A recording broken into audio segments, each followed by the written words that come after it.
кафе, ресторандарда тейлөөгө байланышкан пайыздарды алып, тейлөө бекер деген менен дароо ошол кафе, ресторандардын кожоюндары тамак аштын баасына ошону кошуп койду дейт. Ага акылдын деле кереги жок да.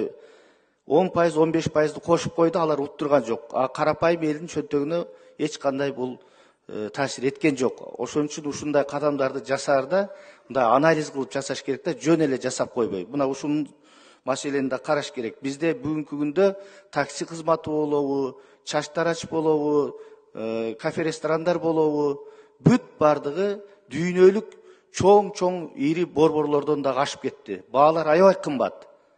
Эл аябай нааразы буга. Министрлер кабинети татыктуу иш алып барбай жатат бул боюнча.